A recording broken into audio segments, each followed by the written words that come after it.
Welcome to the Intentionists podcast, where we explore the interplay between intuition, spiritual health, and everything in between. I'm your host, Amy Schreiber. And I'm Hilary Wallen.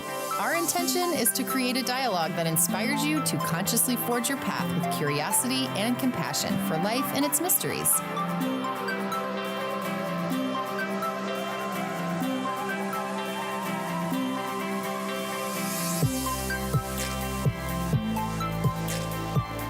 Hello, fellow Intentionists. And this week we are talking about the Eight of Swords in Aries, which tends to have a big theme of freedom. So freedom is kind of our theme of the day.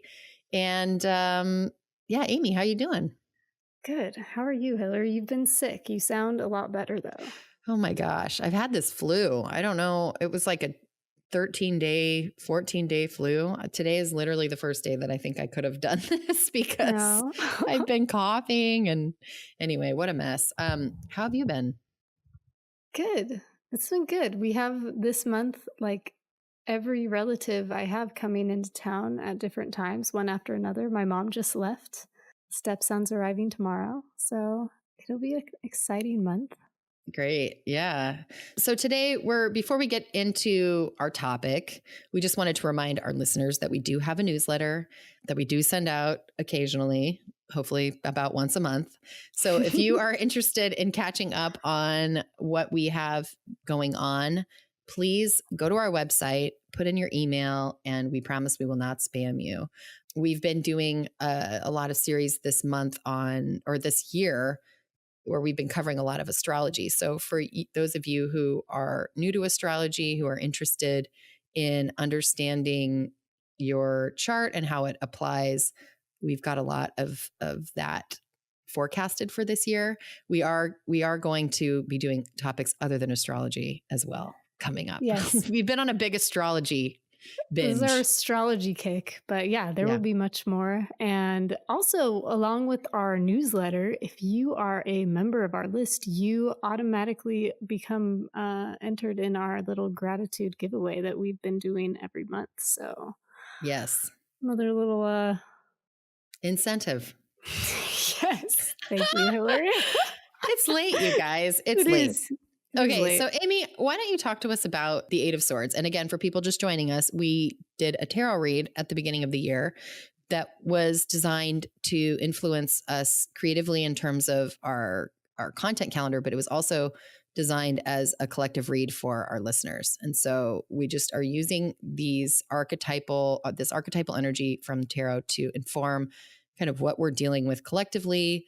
And then we're going to talk about the sign of Aries and what it means to be in this collective month.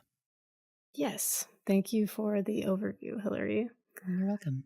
The Eight of Swords. So for those not familiar with tarot, swords are the air element, which has to do with the mind and mastery of the mind. So in the Rider-Waite deck, the image on this Eight of Swords card is a woman blindfolded, and it symbolizes this restriction and isolation. And the fact that she's blindfolded, it signifies this lack of perspective. So across the board, no matter what deck you're looking at, I think I looked at a few different ones, and across the board, it has this theme of a lack of perspective and this imprisonment. Like she's enclosed by all these swords that are kind of surrounding her in a circle.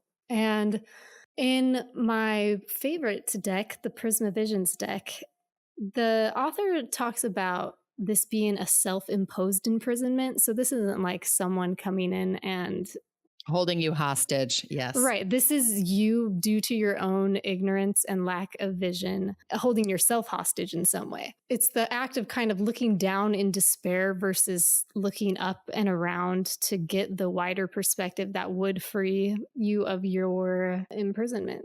In the Llewellyn's Complete Book of Tarot by Anthony Lewis, he says that this is the analysis paralysis card. So this is like you're trapped in this weird circular thought process and you can't get out of it. You know, you've analyzed something to death. And in the Thoth tarot, This card is called interference, which kind of like you could interpret that as this is an external thing coming in. But the main thing I'm taking away from that is that you're basically just going nowhere with this card. So I also think when you talk about external forces, right? And you think about, I mean, we're constantly being bombarded by external forces in our lives, right? right. We have the weather, we have relationships, we have business things. So we're constantly being influenced by other forces, and we still continue to. So we can feel imprisoned, but it's usually because it's in our mind, I mean, unless we're, there's literally a form of abuse happening, which does happen. But for the most part, if we're living in a free society and we're in, relationships that are relatively healthy, that's not the case. And so it usually has to do with a mental state and where we're at mentally and emotionally and how we are viewing the situation. Right. That is a great point. Thank you for clarifying that. That is absolutely what this card is about, is that you are not approaching something in the way that you could be that would guarantee your freedom versus your imprisonment. I also loved in the Wild Unknown tarot deck, she says that this card is about your perceptions keeping you from opening your wings and taking flight. So it is, yeah, like you said, like it could be like all these external circumstances, but also the way that you look at those external circumstances makes a huge difference. Like I was thinking, so many people have spoken so beautifully about freedom and what it is. And I especially was thinking about how Viktor Frankl talks about it. Have you read the book Man's Search for Meaning? Yes. In that, so he was a doctor and he was in a concentration camp during World War II. And he talks about how like in these horrific situations, everything can be taken from someone, but the very last of the human freedoms is to choose your attitude in any given set of circumstances, like to choose one's own way. So in that sense, freedom is something you can choose. I also loved James Baldwin. He says freedom is not something that anybody can be given. Freedom is something that people take, and people are as free as they want to be. And I think that's kind of a hard concept to hear sometimes, because it's easier to think of ourselves as victims, because as long as you think that there's nothing you can do about it, you don't have to exert the effort of taking responsibility and changing things, But I think if you're using it in the term, the way that Viktor Frankl's talking about, because he was literally imprisoned, right? I mean, he was imprisoned in a concentration camp, headed for death. And so in that way, it really is, I mean, when you break it down to even the most dire circumstances, that we still have a choice, even though, I mean, I think most of us aren't living in those circumstances. And so when we pop it up to where we're living and our own suffering and wherever we are, it definitely comes down to, are we being imprisoned by our mind and by the thoughts that are, running us? Right. I mean, it's by our own patterns that are, not conscious until we put in the effort to look at them. The other thing that James Baldwin says about freedom is that it's simpler to be asleep sometimes and simpler to be apathetic and to not want to be free in like the mental sense, and to think that something else is more important. Like it's so easy to be distracted, not only by just like busyness in general, but by like our own programming, like in our minds. To address those things takes real mental disruptive effort. And so I think that so often other things take importance over that. And this is like a topic that I feel I'm like feeling a little bit triggered right now thinking about this, based on like, because I've been thinking, so you and we were both raised in the Mormon church. And this is a very complete system of thought, a complete mental framework that was given to us at birth and we were raised with. Yeah. And then 5 years ago, we go and the framework breaks down for us. And we are tasked with picking up the pieces and really looking at it and really trying, like, freedom is a really good word to describe the mental attempt in my mind. Like I felt like at that time I was just searching and trying to find new ways of thinking that would just like help my mind to grow, because I found that certain ways of thinking were not helping me and were actually damaging me. And so like when we come up against things like that, it's still easier to continue that way. Like to Yeah. continue in the system that you are used to. But yeah, like what freedom really is, like true mental freedom is, it can be scary because what it is it's not charted, it's not Right. given to you by someone else. And It's it's almost like it's not founded in a lineage, right? There's this interesting balance. uh I've talked about lineage multiple times on different episodes. And, the yogis and the Eastern thought and the shaman are very big on lineage.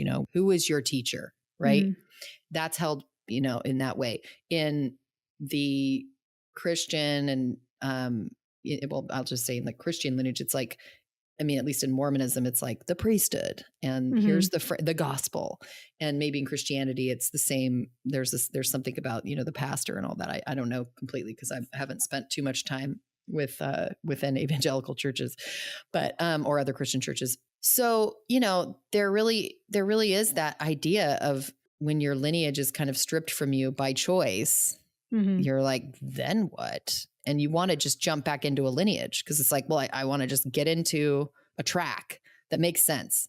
And sometimes I think that works. Like sometimes it works to find your tribe. And then sometimes it almost feels like you have to go it alone for a while and decide, what is it that what does it mean to be free, really? And what does that really look like? And what is the cost? Well, too, also, like when you have options, like when you have so many options, this is where like the analysis paralysis can come in. If everything's on the table, suddenly it's like, oh, how do you choose? I mean, it's like Yeah. you go to a grocery store and there's literally 5,000 brands of toothpaste. You're like, what do I do now? Why have they done this to me? Like, so there is that, like, it's just effort, like it's Mhm. just effort. And the other person that I found that talked about freedom so wonderfully was DT Suzuki. And he describes freedom as giving free play to all the creative and benevolent impulses inherently lying in our hearts. And he says, generally, we are blind to this fact that we are in possession of all the necessary faculties that will make us happy and loving towards one another. And all the struggles we see around us come from this ignorance. But when the cloud of ignorance disappears, we see for the first time into the nature of our own being. Mm. So the freedom is prevented by ignorance and enjoyed when we can understand that all of the goodness that we're seeking after is just already there. It's just already there, and we just have to like let it let it fly. Let it bubble up and Yeah. appear. I mean, easier said than done, right? Right. But maybe not. It is just how you're looking at something. It's a state of mind. So it's like some states of mind are suffering and Yeah. imprisonment, and some are freedom. Mhm. I've been thinking a lot about all the suffering that has been caused in my life and in other people's lives, like when I try or when I see other people try to control other people. Yeah. It's like we're imprisoned in this mistaken belief that other people are really in charge of our happiness. They have to do this thing, otherwise, we can't be happy. That's trying to control someone, and it doesn't make sense. Mm. That's a form of enslavement, I think, that people experience in relationships, whether it's a parent child or a spouse relationship, like whatever. Absolutely. That's a way that we give our power and our liberty really over to another person, which solves nothing. Yeah. The other thought on freedom or like mental enslavement, like we talked about at the beginning of the episode, I've been so freaking sick the last couple weeks. I went to Mexico with my brother and cousins and had this like couples trip that was super fun. And on day 2, I started coming down with like the chills and the sweats and the fever and a Mm. cough. And it was actually a relief because I didn't have kids with me. So I was like, oh, I can just take care of myself when I'm sick. This is a miracle. But then I had to fly home And by the time I got home, I was so sick, I couldn't get out of bed for like 5 days. And so I noticed how unanxious my mind was because I was just so tired. I couldn't even get on my phone. And it was interesting because and my kids were not feeling too good either. So we were all just kind of laying around and snuggling, and they're at the age where they like don't really do that as much anymore. They're getting bigger. So it Mhm. was really it was a weirdly cherished time where I could just turn on a movie. We could just lay there and watch it. And I realized when I got back on social media a couple of days ago, how jarring it was. Like, I was just like, this is such crap. Like, what am I doing? And I realized, like, because I'd had a break from it, and because I read a book. I was like in the 1300s or the 1200s for like 5 days in this novel, which, I'm kind of over the Middle Ages now, but in the time I was like, it was kind of just a full escape. And I don't really read novels that often. I'm always doing like research for the podcast or, reading other stuff for business or whatever. So I noticed how my mind and my emotions and just how non-triggered I was by being in that state. And I thought, I really do cause a lot of my own suffering. And it was definitely an awareness. And as we were talking about, as we'll get into Aries, we can talk a little bit about Mhm. that too. But it made a lot of sense that we're talking about freedom versus, suffering. And then we'll get into Aries. So anyway, I know you have a few more notes here on this card. So I don't want to. Yeah, no, I mean, Yeah. just so eight, so it's the swords. We talk about the swords, but eight as a number itself, it's about change and renewal and stability. The main contemplation here to consider is what is keeping us trapped? Like, what problems are we creating for ourselves because of our lack of perspective? And the eight part of it invites us to change this thing to create stability. Because eight, like as the infinity symbol, right, is this very stable form. And when we are imprisoned, we're obviously out of balance and not in this free flowing state of flow, really, and peace. So, I also think that mental imprisonment happens like right before you're ready to shed whatever it is that's bubbling up, right? Like we're always in these constant states of evolution and we're always moving around right. the wheel, right? Like in shamanism, they talk about the medicine wheel. In astrology, you have the wheel with Zodiac. the zodiac wheel. Yeah. So right before we come to this stage of where we're all the way through the evolution. And we learned last month, right, when we did the Pisces, that the 12th house is merging. It's like the oneness, it's merging with God. It's the ultimate spirituality. And so there's always that point, like right before, where our former beliefs are going to hold on for dear life, right? Hmm. It's that final pain. We talk about, if we're going to reference our Christian upbringing, right? It's Christ in the Garden of Gethsemane, right? It's being on the cross right before the resurrection, right? It's right before you Hmm. die. You're right before you're reborn. There has to be a death, and death can be painful, right? So I think about those ideas where when our minds are trapped, when we feel trapped, it's usually, when I look back on my life or my own beliefs, I always have these moments of extreme darkness, like right before a breakthrough. It Hmm. really is the darkest before the dawn, to add in some cliches. Yeah. Well, yeah, we did that whole episode on the dark night of the soul concept, all about that. And I think that the reason it feels so dark at those times, like we're all walking around in various degrees of ignorance and imprisonment, right? But when you're not aware of it, it's not bothersome. It's just Mm-hmm. when you start becoming aware of it and therefore able to change it, that's when it will like fight for dear life, because that's what its job is. It's trying to like Mm-hmm. maintain the status quo in your brain. And that's like that's to have growth, we cannot allow that. Mm-hmm. Yes. Okay, so before we get into Aries, let's just take a quick minute to introduce ourselves for those of you who are just joining us for the first time. I'm Hilary Zwallen. I'm a entrepreneur slash former entrepreneur and currently a shaman. Today I'm a shaman. I just finished a shamanic practitioner training last year, and I've been doing more and more group energy healing, sessions, and spending a lot of my time here with the Intentionist podcast.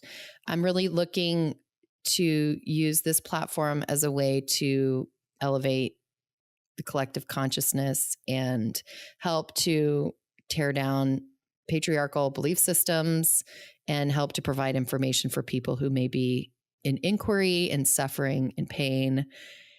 And, by day, I also I have 2 kids. I'm a mom, I'm married, live in Central California, and I'm working on some really big projects that I'm excited about that have to do with hopefully changing the face of soil on the planet. We'll see. Yeah. We'll see. I mean, guys, so every week it's a little different, but I feel like I spend a lot of time working right now. This is a lot of putting drops in the bucket, and I'm hoping that we'll come out with something exciting in a few months to a year. So we'll see what happens. Very exciting. If you want to reach out, I do have a few private clients that I work with. I don't take too many people. If you are a budding entrepreneur, I did sell a company a couple of years ago. I do love to work with female entrepreneurs in coaching, and my unique approach is that I have built and sold a business that was fairly large, and I like to take an energetic approach and focus on how we can integrate spirituality and earth-based practices into what it is that we do as women in the workforce. So beautiful, that is Hilary. thank you. That was longer than 30 seconds. That's okay. No, I love it. So I'm Aimee Schreiber, and I am an artist, writer, yoga teacher, content marketer by day, and I have an 8-year-old son. I'm married and I live in Olympia, Washington. We just moved back up here, and we spent the last year and a half living in Mexico and then Spain.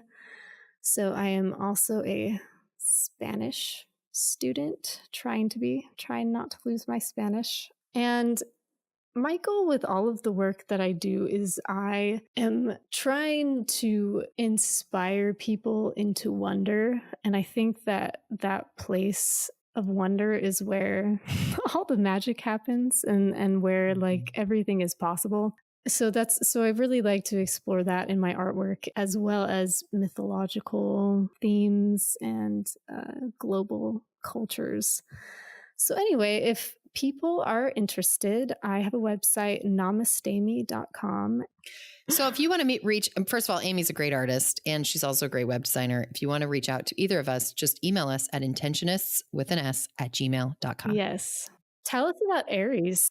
Okay, so I did a lot of research on Aries. And so Aries means ram in Latin. So when you look at the little icon for Aries, it looks like a little ram. It's a fire element, which is yang, and it's ruled by the planet Mars. And its natural home is in the first house. And so, which is also ruled by Mars. It represents the desire to separate. And it's energy moving out from the center, and kind of represents our original anxiety of separation from the womb. So Aries and the first house is the beginning of the astrological cycle. And so that is why it's like our origination, right? So we are born, and now we are moving away from the womb space. We are setting out on our hero's journey, right? This is our birth, our beginning. And the first house correlates to the phenomenon of becoming. So Aries requires freedom. And like we've been talking about freedom so much. So I love that we pulled that card, and it happens to be the Aries. One of the biggest themes of if you're born under the sign of Aries, if your sun sign's in Aries, but freedom to act upon the core desires, and it tolerates like no restrictions. So it's instinctive, and it's forward moving. And so if you are looking at your birth chart, if you go to, we always tell everyone to go to Cafe Astrology, and you can print off a free birth chart to see where your planets are. And you can look and see, what planets do you have in the sign of Aries if you're not an Aries sun sign. So if it's your sun sign, it would be the month you were born. You can see if you're an Aries rising, or if you have a moon in Aries, or where any other planets are in Aries. And then you can kind of think about what is it that those planets are, how are they interacting with this concept of becoming and freedom. Do you have Aries in your chart, Hilary? I have no Aries in my chart. I have a Jupiter, Aries Oh, hey, Jupiter. there Have you to go. look up what that means. Yeah. I have tons of fire. Aries is a fire sign, but it's all Sagittarius and Leo. I have a lot of Leo and Sag, but I don't have any Aries. I think maybe I have one, like an asteroid or something in Aries, but I don't know. So Pluto, if Pluto's in Aries, and I got a lot of this information from the Evolutionary Astrology Glossary. So if you didn't have a chance to listen to Tashi Powers last week in our Evolutionary Astrology, she is an amazing teacher of evolutionary astrology. She has a lot of really great stuff online and at the Rama Institute. And she had a lot to say. And evolutionary astrology focuses a lot on Pluto and where your Pluto was born, or where your Pluto was when you were born. So if your Pluto's in Aries, it's the beginning of a new evolutionary cycle. And you would have a feeling of kind of a special destiny. So these people require freedom and independence to really explore the new and the relatively undefined new cycle. So sometimes Aries can seem a little self-centered. I think this can be the case for a lot of fire signs. I know with Leo and Sagittarius, it's kind of like, look at me. I'm passionate. I'm here to develop that part of myself. I incarnated to develop that part. So it can sometimes appear self-centered, but they have to be free to act on any impulse that comes to them, because it's through experience that Aries knows who they are. That's how they become to know who they are, is through experience. So they're always out trying to experience the world in as many ways as possible. So their call is it's the need to learn to balance their need for freedom with their need for relationship. So there is a sense of belonging and a desire for belonging, but there's a lot of that tension from being like, I want to be wild and free, but then I also have to sacrifice some things to be in a relationship and to be known, right? Yeah. Well, and often they talk about they as in the authorities. The omniscient authorities Yes. online. Yes. Yes. The omniscient online authorities say that, like, in a relationship, like in a love relationship, especially, the quality of freedom is such an important one to cultivate, like, because you cannot live in a happy relationship if you feel coerced or trapped in any way. And so, like, this is very Aries to really understand and bring the freedom part into the relationship, like find out how those two things work together, because they're actually like very necessary to right to actually have a healthy, yes, like those are healthy. That's a healthy balance to strike. And in fact, I just listened to a YouTube TED Talk from Esther Perel, I think. And she was talking about, she's the one that wrote the book Mating in Captivity. And she was talking about desire and just this idea of like erotic desire and how to keep the spark alive kind of in the marriage. And she talked a lot about how a lot of people need their spouse to go away so they can kind of imagine what it will be like to be together again and kind of miss them. And I totally get that. I mean, I think that makes sense. As much as I love to be together with my husband, like I love having him around, it's something nice about like, go do your thing. Like, there's some value in being like truly independent, right? Yeah.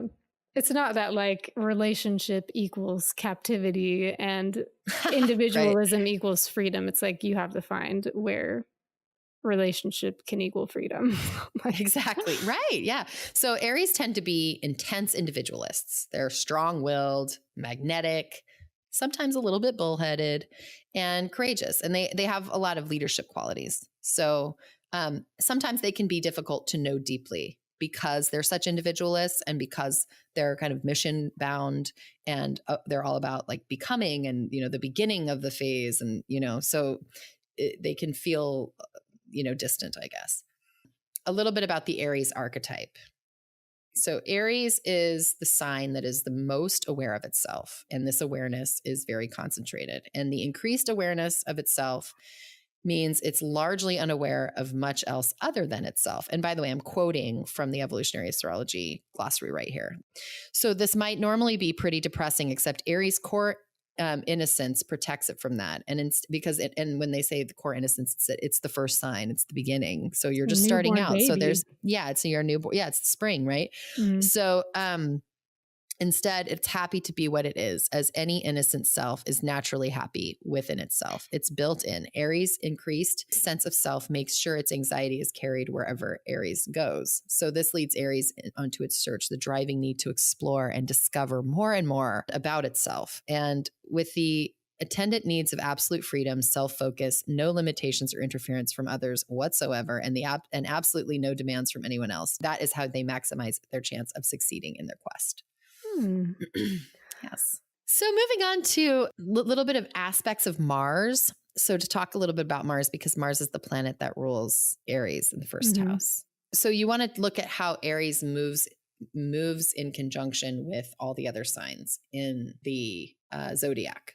So they've referenced the cardinal cross. So generally the challenge to Aries is to face its separation square on. So it's kind of an either or situation, like work with society or not. That's kind of a Capricornian mixture of Aries, or open to nurturing or not. That's Cancer. It's Aries working with Cancer. Connecting with others or not. That's Libra. So they continue to go on to talk about Aries discovering ways of exploring the tension between freedom and settling down through these different signs of the zodiac.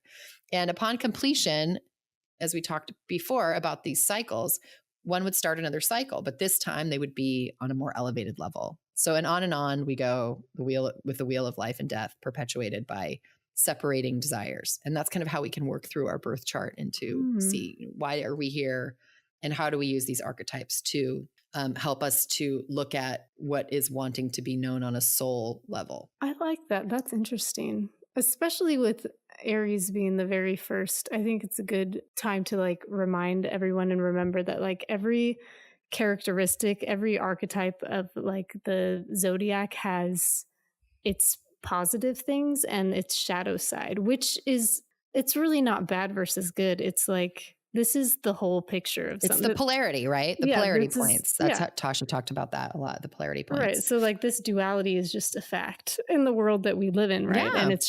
And it's not bad or good. It's just like what makes something challenging versus what makes it smooth. Like these things can be used depending on the situation. It can be a very good thing that this person is completely absorbed inside themselves, at certain times. But like See, this part is like blowing my mind. This concept that you're talking about, this is what I've really enjoyed about digging into evolutionary astrology, is that it's very philosophical, and there's not a lot of like moralistic, judgments. judgments Uh-huh. about it. It's like for the first time, Tashi was telling me I have a lot of Leo in my chart, and I'm a Leo rising. And so she's like, you're basically here to cultivate like your diva-ness and to be out there in the world and to work on that and to use it, to use it as a way to serve.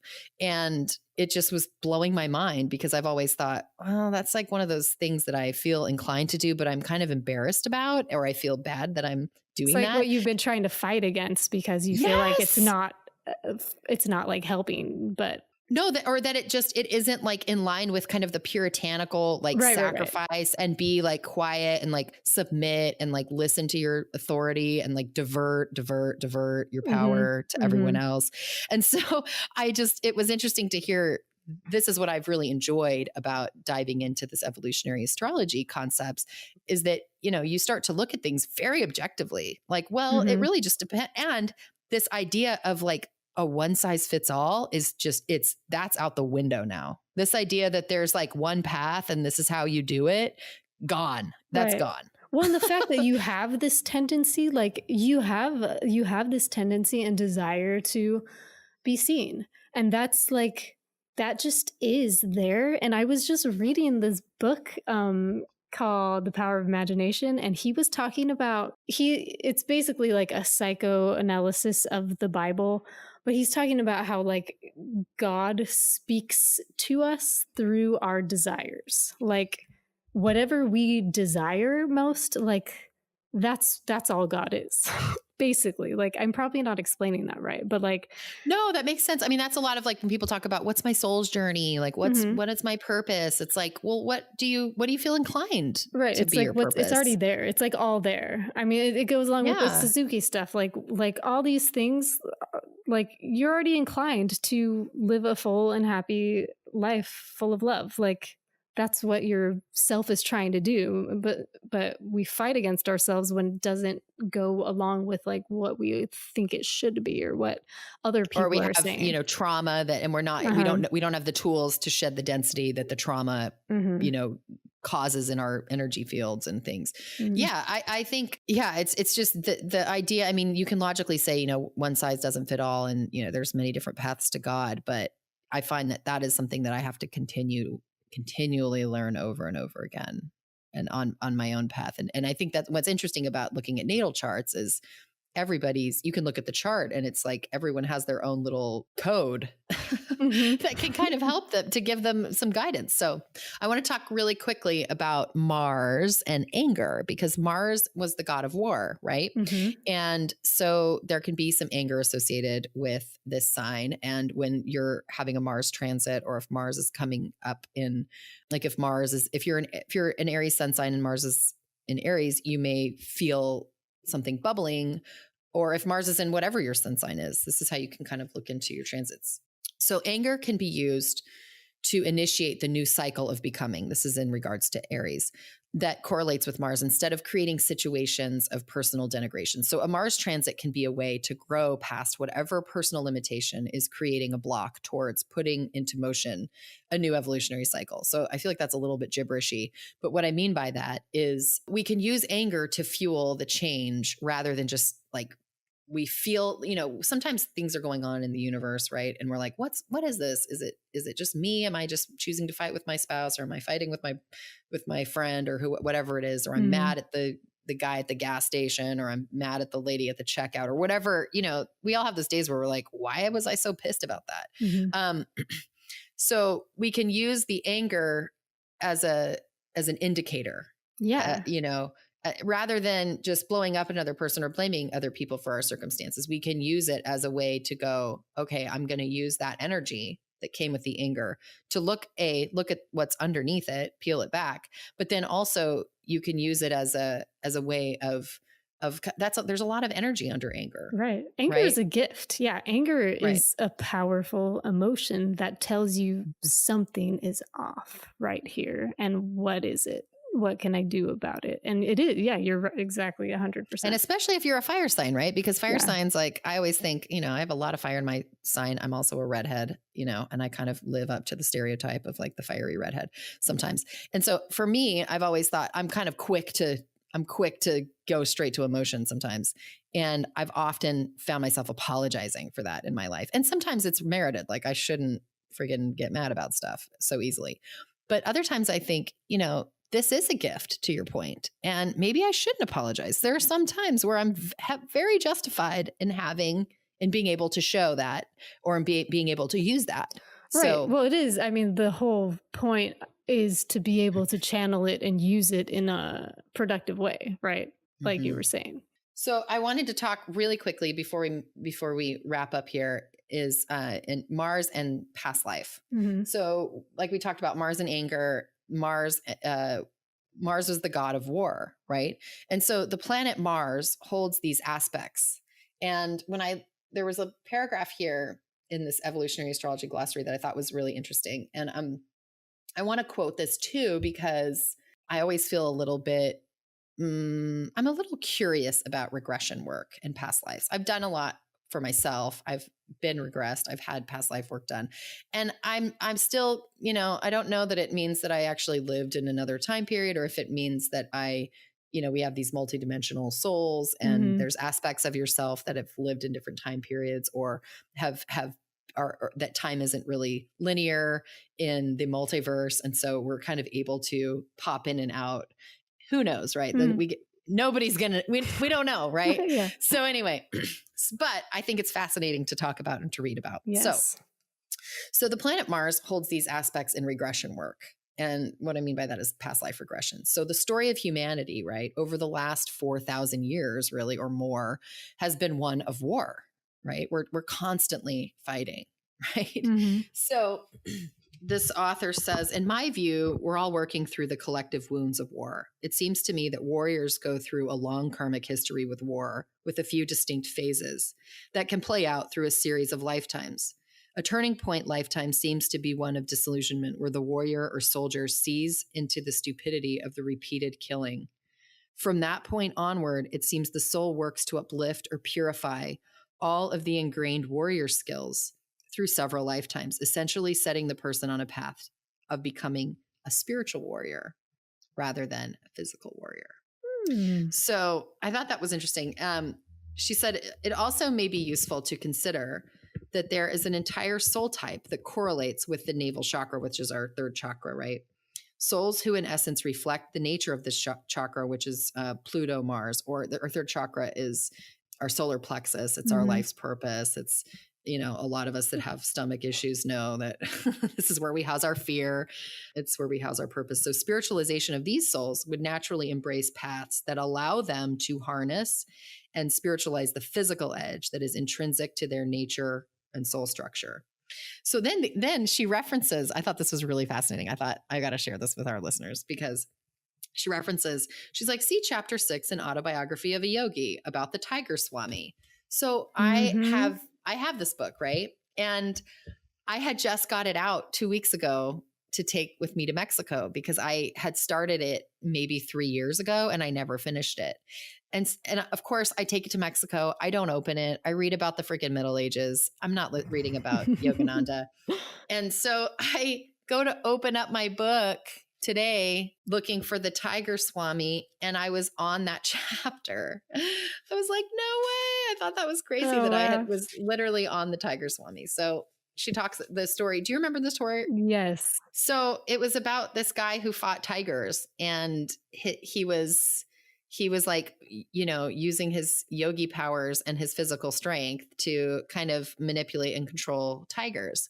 And his father was like, you better watch out because someone had a dream that your luck was going to run out and you were going to get really sick. And he was like, no way. So then he goes to a neighboring village and I guess, you know, word of mouth spreads. And it was like this, you know, the game of telephone happened. And he was suddenly this like, you know, manly man who could fight this tiger. And so the prince of that town or whoever the Raj of the town was basically like, okay, if you have to fight my Bengal tiger, and if you can, you know, charm him, then I'll give you money and your freedom, but you have to be able to like leave without me attending to your wounds or the tiger's going to kill you. So the guy takes a tiger and basically starves it for a week and then throws him in there and they have this kind of showdown and he gets his hand bit, he loses some blood and he charms the tiger, but then the tiger bites him and then he leaves, but he was able to walk out of there. So he said, I did it.